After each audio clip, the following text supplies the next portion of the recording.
Hello and welcome back to Hank USA. I'm Hank. I get a lot of messages from people who just found the channel, and they're often asking about the same handful of things. They've heard about money they might be owed but have never seen. They've filed for a benefit and got nothing but silence. Or they look at a monthly check that seems smaller than it should be and wonder if something's wrong. Today, I want to take those head on. We're going to walk through 5 specific payouts that a lot of seniors are legally entitled to right now but aren't collecting.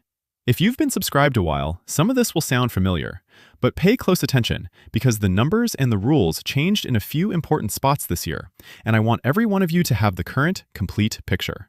Before the first one, please subscribe to Hank USA and turn on the notification bell.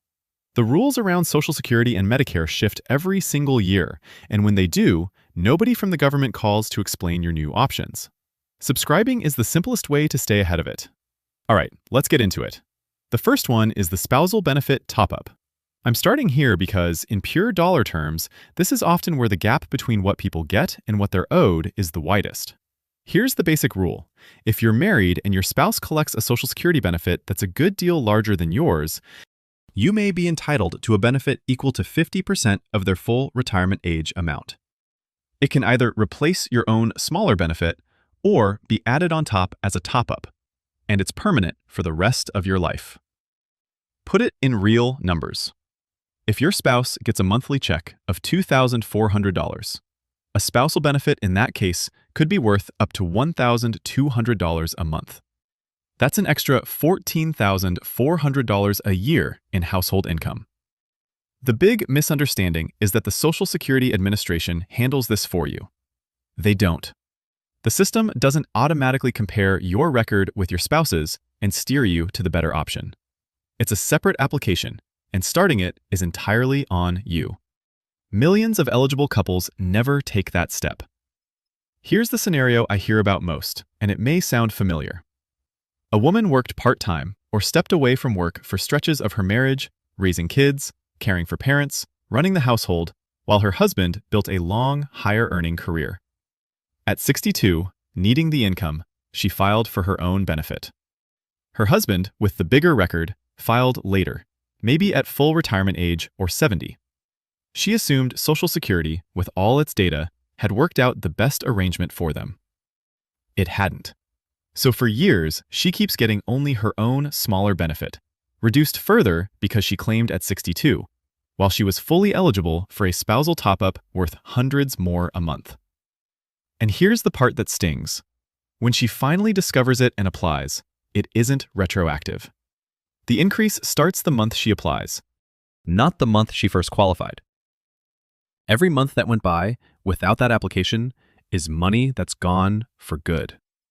So if you're collecting a check based only on your own work record, and you know your spouse gets a meaningfully larger benefit, make the call. The SSA's main number is 1-800-772-1213. Ask the agent specifically whether a spousal benefit top-up applies to you, and have both your Social Security number and your spouse's handy. The call runs about 20 minutes, and the result can be a permanent raise. Don't assume. Verify. The second one is the survivor benefit switching strategy. This is one of the most overlooked moves in the whole system, mostly because SSA agents almost never bring it up on their own. You have to know it exists and ask for it by name. To give you a sense of the stakes, the average monthly survivor benefit in 2026 is projected to be around $1,863. Most widows and widowers know, in a general way, that they're entitled to something after a spouse dies. What hardly anyone knows is how the timing of that claim can be managed to maximize total lifetime income. Survivor benefits can start as early as age 60, and that opens up a claiming sequence that can change your whole financial picture. Here's the common version. A widow, say she's 63, thinks she has 2 choices. Option A, file for survivor benefits now at a reduced amount because she's not at full retirement age. Option B, wait until 70 to claim her own retirement benefit at its maximum, thanks to delayed retirement credits. What she doesn't realize is those aren't her only options. There's a third one. She can start collecting survivor benefits now at 63, which gives her steady income through her 60s. Meanwhile, her own retirement benefit sits untouched, growing by a guaranteed 8% a year, all the way to 70.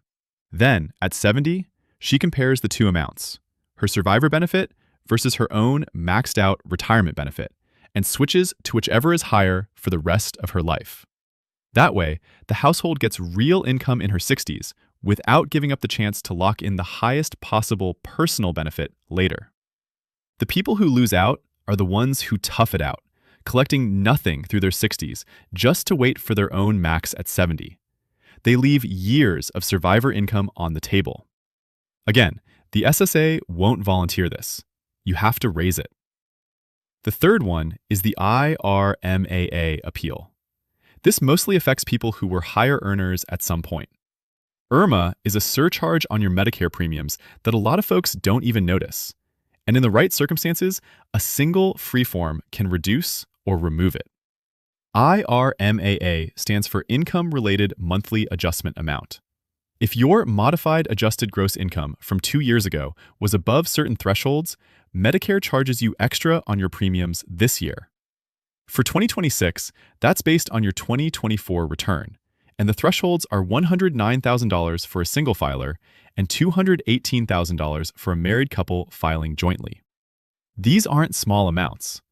Depending on your income tier, the surcharge can add roughly $1,148 up to $6,936 per person per year, on top of your standard Part B and Part D premiums.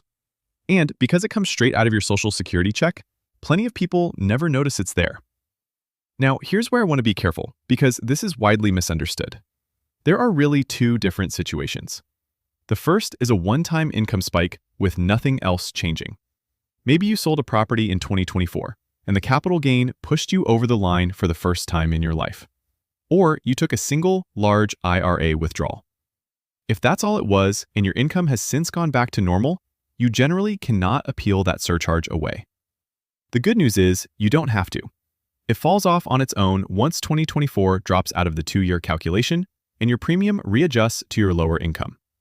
So, a couple who sold their home in 2024 and now lives on Social Security and a modest pension will simply see that surcharge disappear in time. The second situation is what the appeal form is actually built for, a specific life-changing event that lowered your income. The form is SSA-44, officially titled Medicare Income-Related Monthly Adjustment Amount, Life-Changing Event. It's free. You file it, show that a qualifying event reduced your income, and if it's approved, Social Security recalculates your premium using your newer, lower income. Qualifying life-changing events include retiring or cutting back your work hours, marriage or divorce, the death of a spouse, the loss of a pension, or the loss of an income-producing property.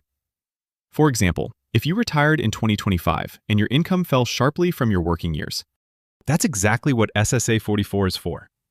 A successful appeal can save a couple anywhere from a couple $1,000s to nearly $14,000 in a single year.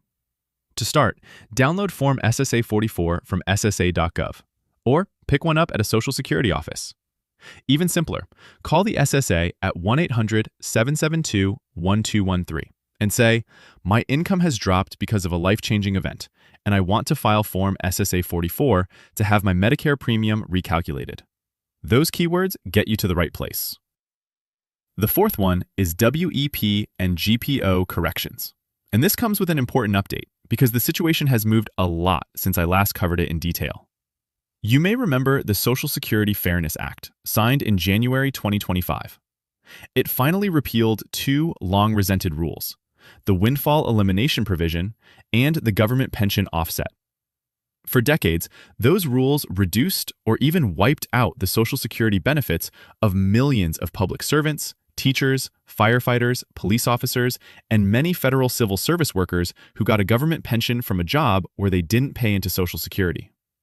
The repeal was made retroactive to January 2024, and the SSA has been processing a huge wave of corrections. The average retroactive lump sum has been about $6,710. And ongoing monthly benefits have gone up by an average of $360 a month, permanently. So far, the SSA has paid out over $17 billion in corrected benefits. Here's the update that matters. Many of the straightforward individual cases are resolved, But the ones still in the queue are disproportionately the more complex spousal and survivor cases, where someone's benefit was reduced not because of their own government pension, but because of their spouse's. For example, a widow whose late husband was a public school teacher might be owed a real correction to her survivor benefit that still hasn't shown up in her check. Those cases are harder to untangle, so they've been slower. So if you or your spouse ever worked a government job and had your Social Security reduced or denied under the old WEP or GPO rules, be proactive. Log into your account at SSA.gov and compare your current monthly benefit to what you were getting before January 2025. If it hasn't gone up, call the SSA at 1-800-772-1213 and ask, specifically, has my account been fully updated under the Social Security Fairness Act, and is there any retroactive payment pending for me? Make sure your case didn't fall through the cracks. The fifth one is your Medicare Advantage OTC benefit, and it carries a real 2026 change that's catching millions of people off guard. If you're one of the tens of millions in a Medicare Advantage plan, your plan may include an over-the-counter or OTC benefit. It's usually a monthly or quarterly allowance loaded onto a prepaid card, and you can spend it on everyday health items, vitamins, pain relievers, dental products, first aid supplies, blood pressure monitors, no prescription needed. The amounts vary a lot by plan, but they often run from $50 to over $175 a month on the more comprehensive plans. Here's the 2026 part.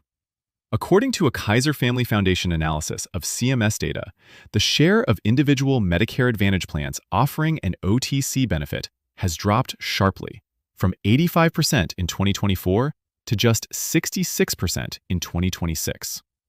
That means millions of seniors who had this last year may have lost it when their plan auto-renewed in January. And a lot of them have no idea. They didn't read the annual notice of change their plan mailed last fall. So they try the OTC card at the pharmacy. It gets declined. They figure they did something wrong, and they give up. There's a second group, too. People who still have the benefit, know they have it, and still lose hundreds of dollars a year. On most plans, unused OTC balances don't roll over. When the quarter ends on March 31st, June 30th, and so on, whatever's left on the card just expires. According to eHealth, this use it or lose it design means millions of seniors forfeit a chunk of their benefit every year.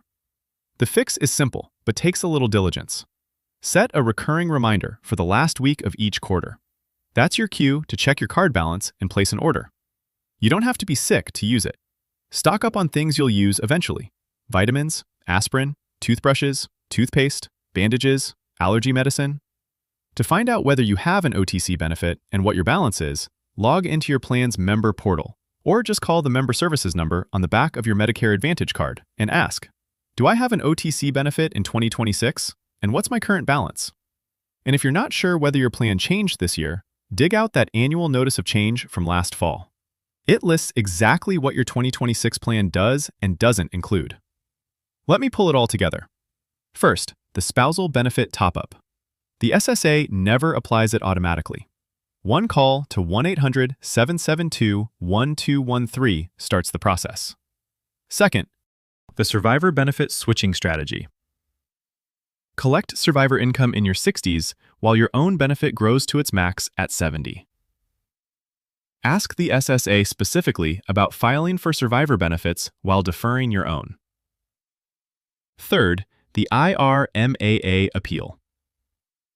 If your income dropped because of a life-changing event, Form SSA-44 can eliminate a surcharge worth up to about $6,936 per person a year. Call the SSA and use the phrase life-changing event.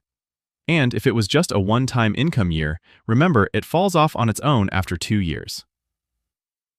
Fourth, the WEP and GPO corrections. Still being processed, especially the complex spousal and survivor cases. Log in to SSA.gov and confirm your benefit actually went up. Fifth, the Medicare Advantage OTC benefit. It may have vanished from your plan in January, or it could be sitting in your account expiring every quarter. Check your balance by calling the number on the back of your card this week. None of these will come find you. The one thing that separates the people who get this money from the people who don't is simply knowing it exists, then making the call or filing the form. This has been Hank with Hank USA. If this helped, please give it a like, subscribe, and share it with a friend or family member on Social Security or Medicare. You never know who needs to hear it. I'll see you in the next one.